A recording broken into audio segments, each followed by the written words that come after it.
ही फिर्याद सकाळी 4:57 झाली. 1:30 वाजता माझं मेडिकल करण्यात आलं. कारण का मी ही फिर्याद होत होती त्यावेळेसच सांगितलं होतं की गुन्हा नोंद करा 100%, परंतु व्हेरिफिकेशन करा, व्हेरीफाय करा.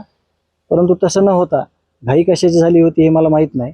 आणि शेवटी तुम्ही बघितलं की आता प्रेस नोट आली की हे जे गुन्हे झालेले आहेत ते म्हणजे व्हेरीफाय न करता झालेले आहेत, म्हणून त्यांनी प्रेस नोट काढली आणि प्रेस नोट काढून सगळ्यांना सांगितलं की ह्याचा योग्य तपास होईल आणि हे आत्ता तात्पुरती हे जे काही माहिती दिलेली आहे ती खोटी आहे असं त्यांनी तक्रार काय होती? नेमकी तक्रार काय होती? आमची तक्रार अशी होती की आम्ही रात्री शेतकरी राजा या हॉटेलवर फॅमिली सेक्शनला रविराज साबळे माझे मित्र आणि आम्ही तिथं थांबलो होतो. आणि त्यावेळेस काही तिथं चुकीचे प्रकार घडले होते, जी इन्फॉर्मेशन आम्ही केज पोलीस स्टेशनचे PI यांना दिली होती. मग त्याच्यानंतर पोलीसची गाडी आली. त्याच्यानंतर जे काय प्रकार घडले ते मी सगळं सविस्तर सांगितलं होतं. आणि इन्व्हेस्टिगेशन अधिकारी आहेत त्यांच्यावर माझा भरोसा होता. त्यांना मी सांगितलं की हे सगळं व्हेरीफाय करून करा, परंतु त्याच्यामध्ये गडबड झाली. त्यांनी सकाळ उजडू न देता रात्री 4:57 गुन्हा नोंद केला. आणि मी आज सकाळी SP ऑफिसला आलो दुपारी आणि पुन्हा बीड ग्रामीणला इथं मी दुपारपासून आहे.